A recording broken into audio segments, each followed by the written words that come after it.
Good afternoon. Before I begin, I just want to note a breakthrough that we've had on our efforts to pass the most comprehensive reform of Wall Street since the Great Depression. 3 Republican senators have put politics and partisanship aside to support this reform, and I'm grateful for their decision, as well as all the Democrats who've worked so hard to make this reform a reality, particularly Chairman Dodd and Chairman Barney Frank. What members of both parties realize is that we can't allow a financial crisis like this one that we just went through to happen again. This reform will prevent that from happening.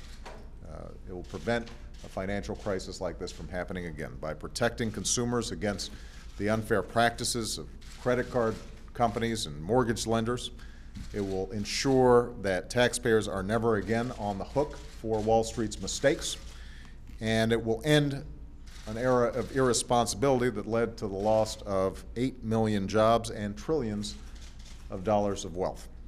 This reform is good for families, it's good for businesses, it's good for the entire economy, and I urge the Senate to act quickly so that I can sign it into law next week. Now, as we finish our work on Wall Street reform, we're also mindful that we've got significant work to do when it comes to reforming our government and reducing our deficit. As part of that work, today I am proud to announce the nomination of Jack Lew to be our nation's next Director of Office of Management and Budget, or OMB. Before telling you a little bit about Jack, I just want to say a few words about the man that he will be replacing at the helm of OMB, and that's Mr. Peter Orszag. A few weeks ago, Peter told me that after more than a year and a half of tireless, around-the-clock service in what is one of the toughest jobs around, Peter was ready to move on to a job that offers a little more sanity and fewer line items. Putting a budget together for the entire federal government is an enormously difficult task, no matter what the state of the economy, but Peter's job was even tougher. When we walked through the doors of the White House, we not only faced the worst economic crisis since the Great Depression, we also faced a $1.3 trillion deficit, a deficit that was caused both by the recession and nearly a decade of not paying for key policies and programs. In light of these challenges, Peter's accomplishments as director of OMB are even more impressive. He was instrumental in designing and helping us pass an economic plan that prevented a second depression, a plan that is slowly but surely moving us in the right direction again. Thanks to his innovative ideas and gritty determination, we passed a health insurance reform plan that is not only paid for, but will significantly lower the costs of health care as well as our deficit over the next several decades. In fact, a recent report by independent experts say this reform will cut the deficit even more than the Congressional Budget Office first estimated. Peter has also helped us single out more than 100 programs for elimination that have outlived their purposes and made hard decisions that will save tens of billions of dollars.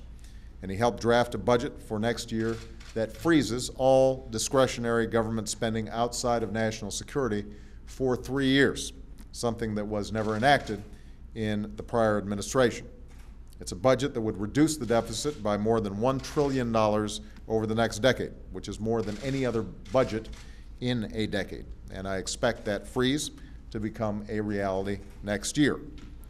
Now, Peter also shares my view that the long-running debate between big government and small government misses the point. It isn't relevant to today's challenges. The real debate is about how we make government smarter, more effective, and more efficient in the 21st century. It's easy for any institution to get in the habit of doing things the way they've always been done.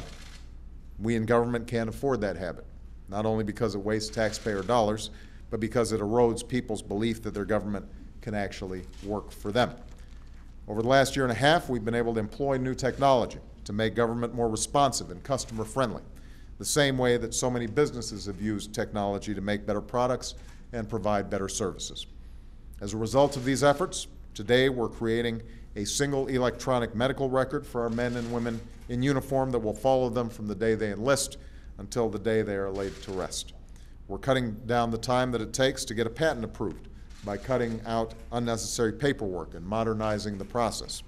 We're working to give people the chance to go online and book an appointment at the Social Security office or check the status of their citizenship application. We're cutting waste by getting rid of federal office space that hasn't been used in years. We're closing the IT gap in the federal government and have created mobile apps that provide nutrition information for your favorite foods or wait times at the airport. And the examples go on and on.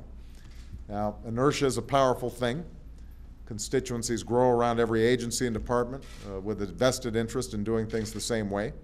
And that's why we have to keep on challenging every aspect of government to rethink its core mission, to make sure we're pursuing that mission as effectively and efficiently as possible, and to ask if that mission is better achieved by partnering with the civic, faith, and private sector communities.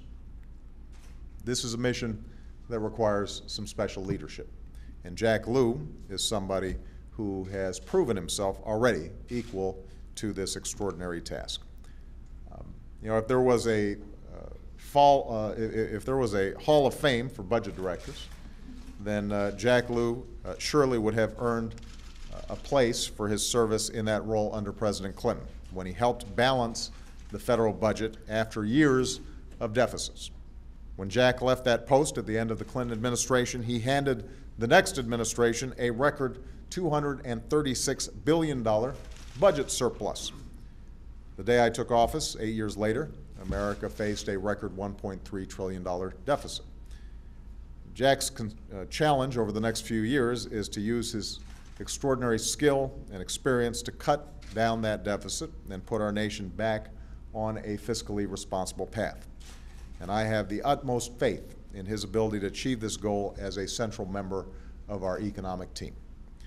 Jack is the only budget director in history to preside over a budget surplus for 3 consecutive years. When Jack was deputy director at OMB, he was part of the team that reached a bipartisan agreement to balance the budget for the first time in decades. He was a principal domestic policy advisor to Tip O'Neill and worked with him on the bipartisan agreement to reform Social Security in the 1980s. He was executive vice president at New York University, where he oversaw budget and finances.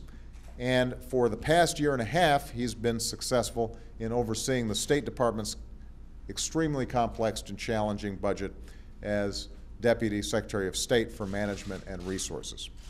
I was actually worried that Hillary would not let him go. I had to trade a number of #1 draft picks to get Jack back at OMB. But I am grateful that Hillary agreed to have Jack leave, and I'm even more thrilled that Jack agreed to take on this challenge at this moment. Jack is going to be an outstanding OMB director. We know it because he's been one before. At a time when so many families are tightening their belts, he's going to make sure that the government continues to tighten its own. He's going to do this while making government more efficient, more responsive to the people it serves. And Jack, I am looking forward to working with you on your critical mission. Thank you so much. Thank you. And thanks to Jack's family, who has been putting up with him in multiple very difficult jobs over and over again. We appreciate his service to our country, and we appreciate yours as well. Thank you, everybody.